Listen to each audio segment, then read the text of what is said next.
Hello, and welcome to another video. So in this one, what we're talking about is we're going to be talking about different Disney tips from us. First timers. Yes, because even though we did our own research, we have our own tips because you learn when you go.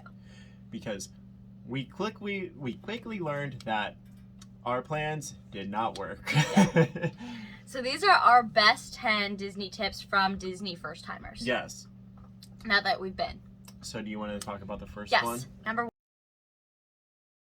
Yes. Number one is to plan ahead.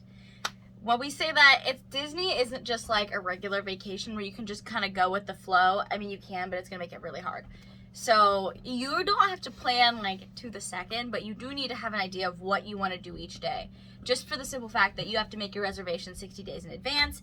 And if you've not done any research or planned ahead to find out what restaurants you might like, you're kind of screwed. Because once you miss that reservation time, it's really hard to get reservations for anything. Yeah, because I did most of the booking for it. I can definitely attest to that because the one thing we really wanted to do that we weren't able to because we didn't get a reservation in time was Uga's Cantina and in Galaxy's Edge.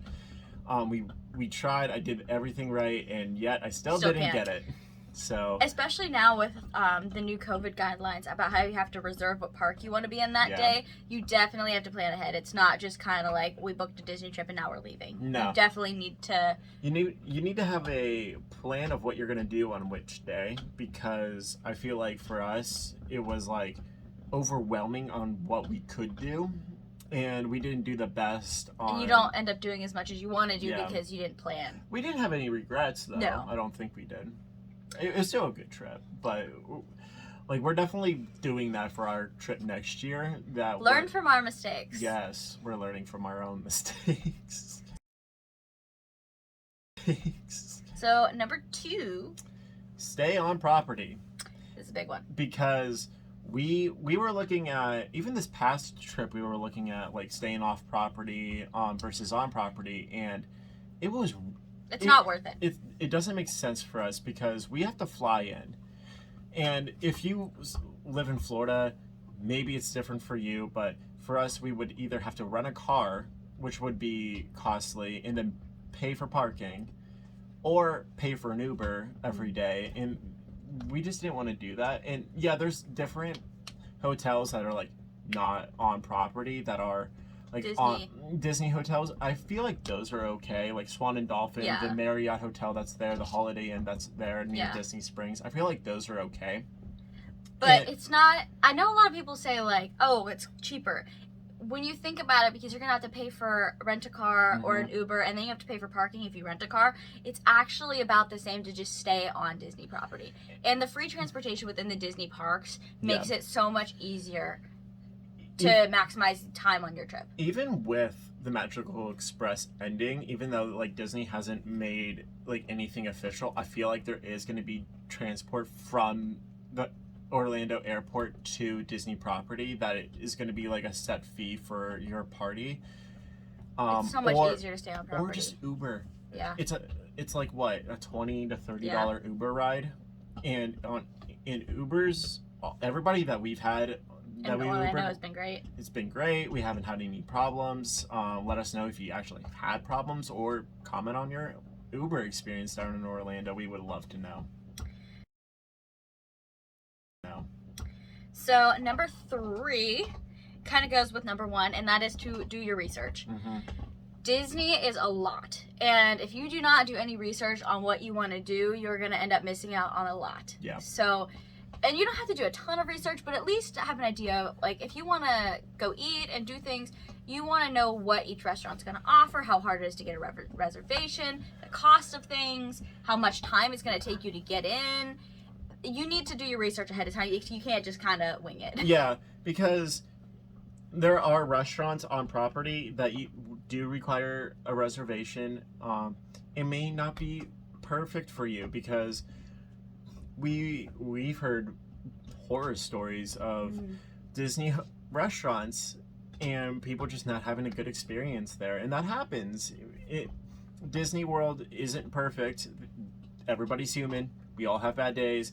and there's just some restaurants that are better than others. One of the restaurants that we want to do is Boathouse, just because we've heard amazing things about it, and we were like, okay, that has to be a must do for us on this next trip, because that's something for us that is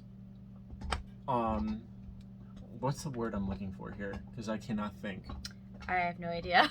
I don't know, but you don't want to be spending all this money, especially and then not have the experience you want, and have a bad experience. There's nothing worse than that you're spending a ton of money on this Disney trip, and then even more for this restaurant that you booked 60 days to 180 days in advance, and it just not go according to plan. So here's Puddin'. That's our Say hi, Puddin'. Puddin'. Aw, you're pretty. Yo, princess. Okay, so number 5 is to buy things ahead of time. It is no secret that Disney is expensive. And the last thing you want to do is be spending a ton of money on things that you could have bought before you left. Yeah.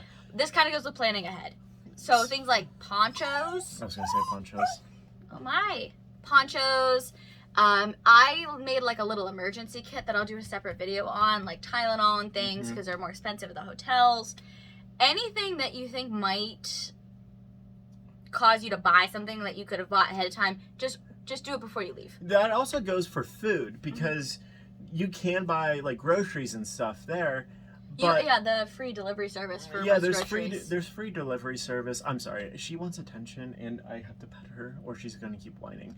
But like, you can bring your own chips or something for your local grocery store, because that's a good snack at the evening. Or like, just get stuff that you know that your family or yourself is gonna eat, and just pack a ton of that in your suitcase or in your car when you go, because it's gonna be marked up.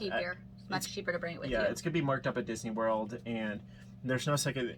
It's no secret that Disney's expensive, and they mark stuff up. A caveat to that, along with the food thing, is definitely bring snacks with you, or stop at like a convenience store while you're there, because a lot of the restaurants on Disney property close at a certain time, and there's nothing worse than being like hungry or starving at 7 or 8 at night, and there's nothing left. Do you want to just put it on the floor? Yeah. And there's nothing to go eat. So bring snacks. It helps, I promise. Okay, come here. Our little baby gonna come sit with us. Okay. So number 6 is to get to the parks early. Yes. And to get up early. Okay. Disney parks open really early, and the buses open, well, any Disney transportation opens an hour before the park opens. So if Magic Kingdom opens at 8 and the buses start at 7, you should be there by like 6:30. Yeah, you have to wait in lines. It's gonna happen. But you can fix that by getting up a little earlier. And getting to the parks earlier means that you can rope drop the rides that you really want to do. And getting into the parks earlier, it's also just less chaos. Yes. It's easier for you too, even though it's going to be... You're going to be tired. You're going to be tired. It's going to happen. You're walking 10 miles. There's no avoiding the tiredness that Disney World causes. But definitely get up early. It's worth it. And then you have more time at the park, and you have more time making memories. Yeah. That also goes, you can take if you get there early enough and you're going to stay till see fireworks, you can go back to your hotel for a little bit, take a nap, and then come back, and you might miss like the really bad heat. So definitely get there we're gonna be doing that, because the Florida heat is no joke, even though we're going in October. Okay, number 7 is to make a must-do list. That, when we say that, really, like, this kind of goes off of the doing your research and planning ahead. You really want to like make a list of things that you have to do, what restaurants you have to eat at, what rides you have to do. If you have a Star Wars fan, you have to make sure that you get Galaxy's Edge in, and you have to get there early, and get a boarding pass for Rise of the Resistance. And Galaxy's Edge is one of those places in Disney World that there's not much shade. It's hot. And it's hot. So you're going to be in a crowded area with no shade, and it's really hot out. It's a combination for a disaster to happen, and it's really, really cool. Do not get me wrong, I'm a huge Star Wars But fan. it's hard to do everything. Mm-hmm. So make a list of the things that you absolutely need to do for your party, and then you can skip the things that you might not want to do as much. Oh, we were just doing that for this new trip. Yeah, we were just doing that with her sister. Like we had her make a list of things that she really wanted to do, and that was stuff that we know. Hey, when 60 days hits, this is what we need to do. We have to book these types of things. Like one of the things that Katie really wanted to do was build a lightsaber. So we now know that. We're gonna book that as soon as we can, and that way. It also ensures that you're not going to waste your time in the parks. You know what time. You know what times you're doing what. Like say you have like a 12 o'clock reservation for Be Our Guest. That you know like hey, I can do these things in Fantasyland until 12, and then I can do the rest of the park after we eat. Yeah. So moving on to number 8 is to prepare for lines. There's a lot of lines. Unavoidable. I said this earlier, especially with transportation, because lines, you can't avoid them, and I hate lines. I am the most impatient person in traffic because that's a line, and I'm so bad at amusement parks when there's lines. Everything cranky. In Disney, even the things you wouldn't think would have a line, like even like because they do mobile order now, you still have to wait in line. It's unavoidable, but the best thing to do to combat this is, I would say, a week ahead of time, check the Disney Experience app, and watch the wait times to see what rides go faster, which ones are lower, so that you can plan ahead and know what you want to wait for and what is best to wait in the morning, what's best to wait in the afternoon, and keep an eye on it while you're in the parks, because sometimes something happens and Haunted Mansion maybe has a 5-minute wait, and that's on your must-do list. So rather than standing in line for Seven Dwarfs Mine Train for an hour, you go get that while it's low. And also check at different times, like a week prior as well. That way you know what to expect at certain times in the day, and then you can kind of base off of that. I did that. I think 2 weeks out from our trip, and I started looking. So number 9 is also kind of similar, but prepare for the worst. Yes. Florida is known for rain. It's going to rain. It may not always rain during your trip, but there's a good chance that it will. And you need to make sure you plan for that. Yeah, it might be a 30-second rain, and it might be an hour rain. You never know. But the reason we say this is because all of the rides that are outdoors are going to close first. So I would suggest getting all of those out of the way in the morning when you get there, so that way if it does rain, you're not screwed out of those rides that were on your must-do list. And that kind of goes for, I'm trying to think. A lot of rides are outside in Magic Kingdom. Those are ones that if there's thunder or really heavy rain, those will shut down. And Hollywood Studios. Yeah.